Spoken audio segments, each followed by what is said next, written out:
The negative vibrational forces have tried to cover up who it is that we really are. We, the star seeds, we, the rainbow warriors, we, the light warriors. They have tried to seduce us with packs of lies, packs of deception, packs of alternate realities and fake distractions or danger. They have tried to threaten us using their little soldiers of fear, people that are completely possessed or fully possessed for them. They have tried to instill chaos and fear, turmoil in our lives. They have tried to cause damages, all in an attempt to prevent us from making the positive differences that we are meant to be making, from making the positive contributions to the planet. They don't want us being part of the difference in the planet. They want things to be stagnant, and they don't want anyone contributing to the difference. They don't want anyone thinking differently or anyone being of difference. The negative vibrational forces have also, as my guide or as the guide Sananda has told me, tried to prevent people's consciousness from flowing freely, and tried to either hijack or hack it, alter it, or entirely damage it to the point where it doesn't work. They don't want people being conscious and aware of things which are hard to discern without the consciousness. They and they also try to lie to people into thinking that it's normal for you to lack any consciousness. In other words, they try to get you used to being without consciousness. But let me tell you, consciousness is one of the key things when walking on the soul's path. Consciousness is what we need to be able to make the to be able to have not pure knowledge, discernment, in order to make any difference in the first place. And they want to cover that up. The negative vibrational forces don't want us rising.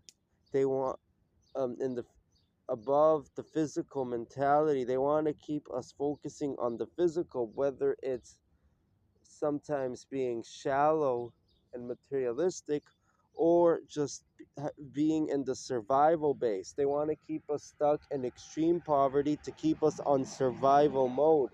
They want us focusing merely on survival, which is which would be great if it weren't so hard.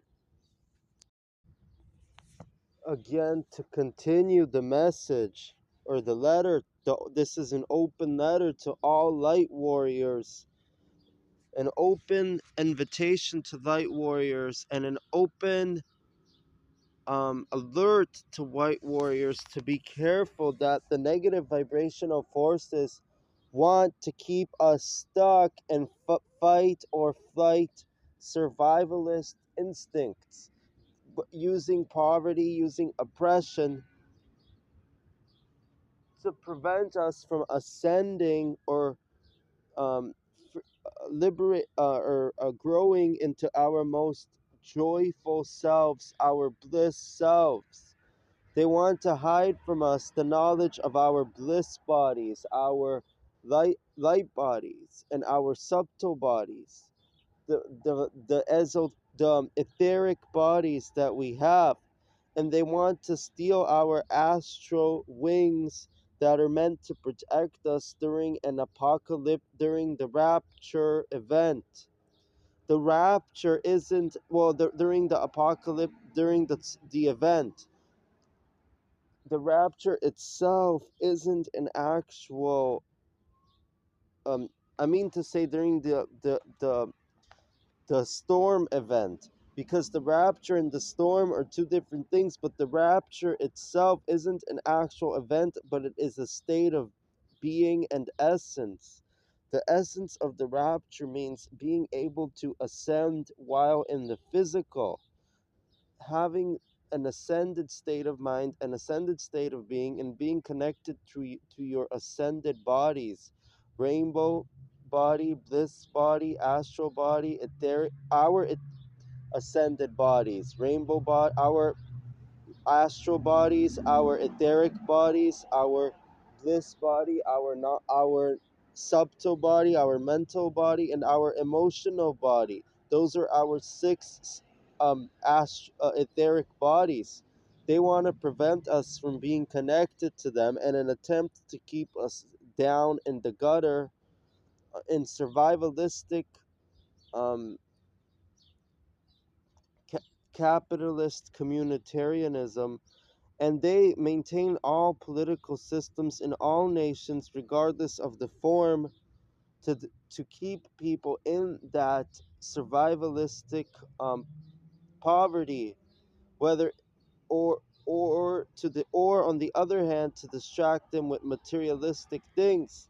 They want to make people suffer, and or isolate them as well, have light warriors have fewer friends in an attempt to distract, to isolate them from spreading the message. So isolation is another thing they use. Anyways, the rapture is more of a symbolic meditation concept versus an actual physical event, is another crucial thing to understand.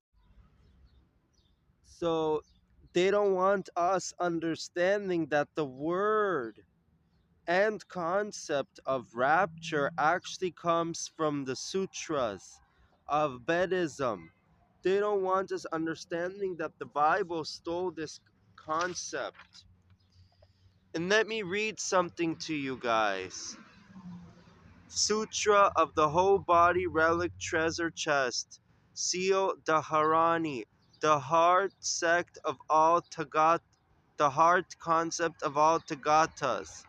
At one time, the Bodha was the jewel brilliance pond in the immaculate garden of the kingdom of Magadha. Surrounding him was hundreds of thousands of Mahastavas, great voice hearers, gods, Hads, dragons, Yaksas, Gandharvas, Asuras, Garudas, Kamnaras, Mahogaras, humans, non-humans,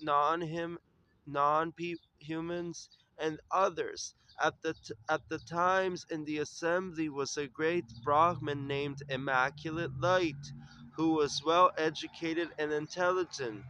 People delighted in seeing him, having taken refuge in the jewels. He persistently did the 10 good karmas. Benevolently wealthy and wise, he intended that other people acquire benefits, good, great fortune, and prosperity. Immaculate the light rose from his seat, came to the Buddha, circled him 7 or 8 times, and offered the world honored one incense and flowers. He was also he also covered the Buddha with priceless, wonderful garments, necklaces, tiaras, and gems. After bowing down at the Buddha's feet, he stepped back to one side and said, I pray that the world honored one and the huge assembly will come to my house morning and accept my offerings. The Buddha gave him permission in silence. Knowing that the Buddha had accepted his invitation, the Brahmin hurried home. In the evening, he ordered extensive preparation of food and drink of 100 flavors for the banquet. Water was sprinkled, the halls were swept clean, and canopies and banners were set up. In the next mornings, carrying incense, flowers, and musical instruments together with his ret- retinue, the Brahmin came to the Buddha. He said, the times has come. I pray that the world honored one will grace my house. The Buddha greeted the Brahmin immaculate light with kind words and made an announcement to the huge assembly. All you should go to this Brahmin's home to accept his offerings for the purpose of letting him receive great benefits. Then the world honored one rose from his seat as the Buddha stood up. His body emitted all kinds of radiance and intermingled wonderful colors, illuminating and filling the space in the 10 directions. Being thus alerted, all set off on the road, respectfully escorting the Buddha. The Brahmin carried wonderful incense and flowers with a reverent heart. He led the way along with his retinue, the Brahma kings, the Had Chakra, the four Had kings, and the 8 classes of Dharma perfection, such as Hads and Dracons. The world honored one, having traveled not too far on the road, came to the garden called Abundant Wealth. In that garden were the ruins of ancient pagoda, dilapidated and collapsed, with the courtyard covered by thistles and the doors sealed with creeping weeds. And the rubble assembled of a mound of dirt. The Buddha went straight to the pagoda. Forthwith the pagoda issued vast bright light, illuminating and glowing.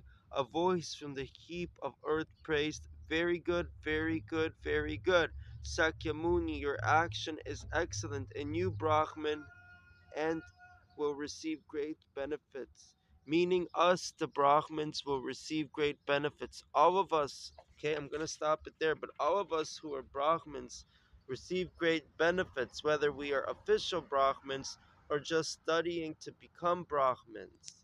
So understand the meaning of that. We all will receive great benefits as Brahmins. We were all destined for great blessings, and many of us don't realize that the destiny swappers tried to steal that and usurp that, take that from us, our destiny of blessings. Again, I'm not talking about huge blessings, but we were all destined to at least have the basic, simple blessings that can sustain us. So they don't want us even sustaining ourselves or being able to sustain our own existence. But we all are destined for at least small blessings that they tried to even steal that from us. They tried to steal many of the small blessings from us that we are meant to have and cover up as if we don't need those blessings, but we are destined to receive those blessings. All of us are who believe in the Dharma. Anyways, they tried um, they tried to cover that up from us. So M. Sananda speaking through my messenger and my vessel, my friend who I work with. He is my visionary and messenger, but am speaking through him to tell you we are all meant to have blessings, whether physical or spiritual. But the missing interpretation of those verses that were translated from Sanskrit is that you must have we must have the wisdom when we're reading them to understand that those blessings aren't always physical, but they also involve spiritualistic blessings, astral blessings, and psychic blessings. So don't forget about the psychic blessings. You guys, many of us are eligible for psychic blessings. So that's the main thing that I'm trying to get across when reading the Dharma. Other than seeing the literal meaning, we have to interpret the information and knowledge with wisdom and see the other meaning, the deeper meaning, and the most authentic meaning. Am Sananda relaying the information through my physical messenger.